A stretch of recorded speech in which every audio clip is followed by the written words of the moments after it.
So welcome to the very first episode or contribution to this amazing initiative that Santi has asked me to put together with you. And the intention of these videos, which are short and sweet, is essentially a masterclass around a specific aspect of human experience.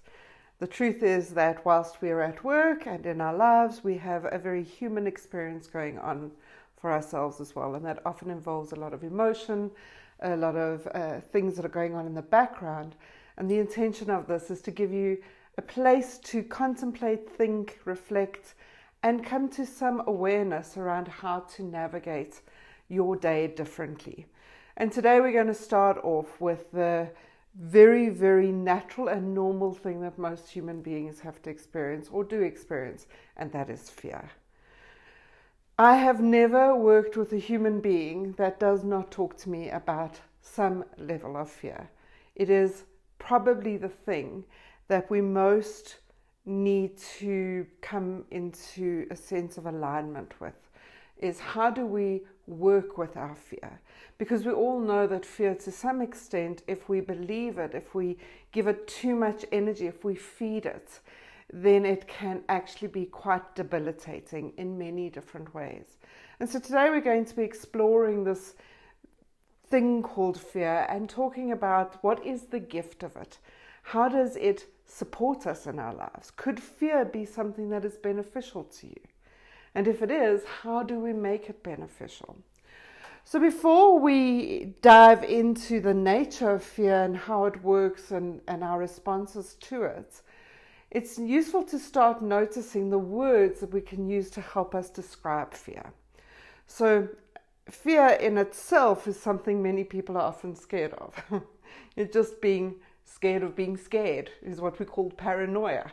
So being able to actually find different language that describes what I'm really feeling is important. And so fear goes by many names. I'm afraid, I'm worried, I'm insecure, I'm rejected, I'm terrified, I'm paranoid, as I've already said. I'm worried, I'm anxious, I'm nervous. All of these are words that kind of bring us into awareness of there's some level of fear, and not all fear is the same. So the very first thing when we start to talk about our fear is to get more granular with the language we use.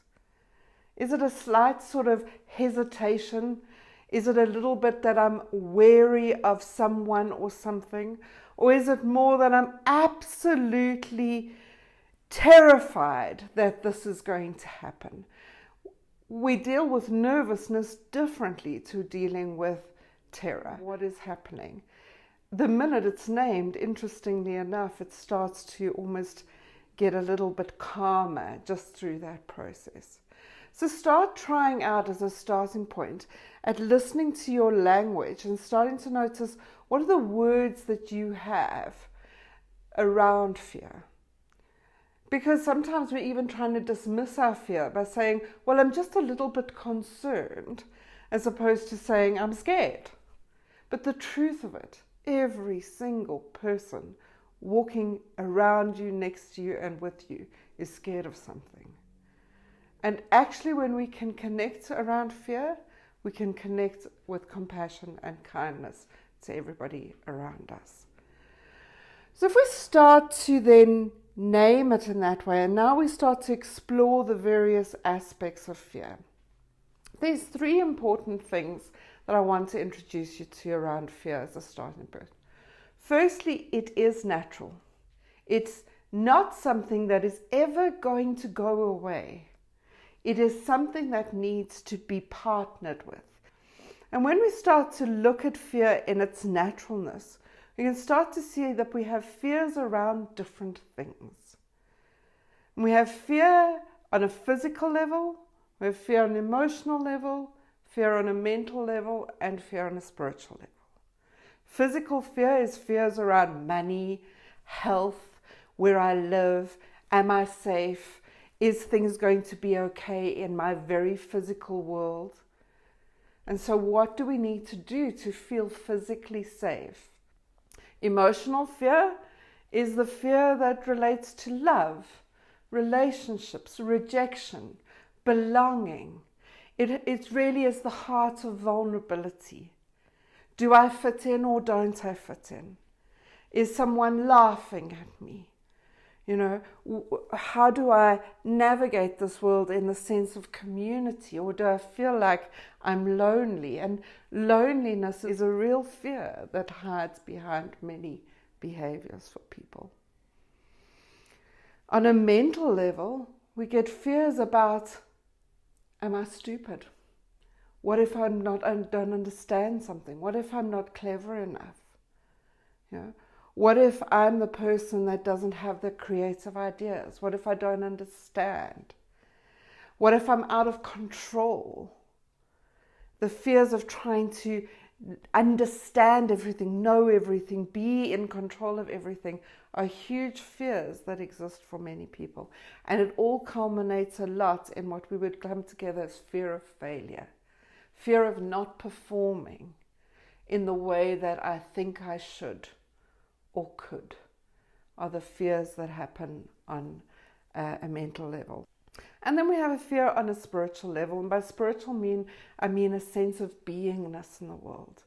A fear of not being important enough, not being valued, not living my purpose, not being worthy, not having a sense of presence and impact, a legacy. The spiritual fears of not knowing how things work on a bigger level, no matter which faith or religion you belong to. These fears are important for us to start noticing because they're different. They have a slightly different texture and quality to them. And so what I need to do with each of them would be different. So being able to start noticing for yourself which category of fear is one that comes up the most for you at the moment.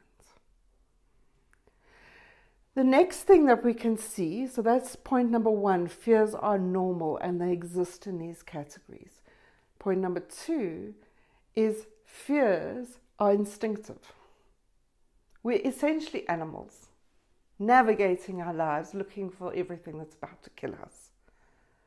And that instinct kicks in of like, oh, it's dangerous, I must run away, or I must avoid this, or I must fight this. Whichever way you do it, that's the adrenaline that kicks in because we believe something is scary. And the truth is, there are some things that are really dangerous, but a lot of our fears are based on our mind and the story we're telling ourselves, and not really dangerous. And so when we allow that instinct to kick in, we're essentially being good animals. We're living on a very animalistic behavioral level.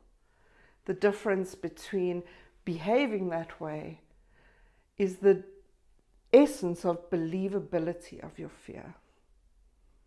So we need to almost just notice that instinct and put it into perspective, and that pause function of being able to say, I am safe. It feels scary, but it's not scary, is a real skill of emotional maturity. The third thing around fear that's worth bringing up at this point is that it's information for you. Powerful, useful, valid information. It can be used to help you navigate your life, to become braver, to find a way forward, to focus on what's important for you. And so when we can start to interrogate the emotion of fear as to what is this about? What is the information in here? What is the data it's trying to give me? The first thing we can look at is that fear is a little bit like road signs. Yeah? If you drive down the road, there's plenty of road signs that are telling you what could happen. Monkeys crossing, rocks falling, pedestrians, river flooding. If we drove according to the road signs, we'd go nowhere. But the road signs are necessary because they give us information that tells us what might happen. If all the circumstances collide in a certain way, this might happen. But you have a part of you that drives, that can look at the sign and say, it's possible that that could happen, but it's not probable right now. So it may happen, but it's not happening right now. And so I can continue. I can move. And being able to look at our fears through that information lens gives us a profound ability to find a way forward so that we don't become static, stuck, paranoid, procrastinating because of our fears. Let's look at it. That's information. So if we start to look at these three things, if we can hold them as truths, that fear is natural, that there's an instinct for it, and that it's information, then we can start to sit back and say, okay, what do I do with my fear? And the first thing is please to acknowledge it, to name it, and to have a conversation with it. Just imagine it sitting in a chair outside of you, like any risk manager would be, and just have a chat. What's going on? You can do this through a journaling process. You can do this with a friend. You can do this just through processing it in your mind's eye. What is your story? What do you want to tell me? What do you want to offer me? Let me acknowledge you as being real. And then I can start to sift through it and say, okay, what is fact and what is fiction? What needs a plan and what needs a new story? So if I need a plan, let me start putting in place the plan. Let me start taking action. If I need a new story, then I need to find my way through that to say what would be a better story for me to use as I think about this. And so that brings us to the culmination of the gift of fear. That fear in itself is this magical, magical thing that introduces you to your bravery. That fear is never going to disappear, but you are going to find the wisdom and the courage to take action that helps you move forward in a way that means you will be the unique being that you are, and you will do what you are here to do.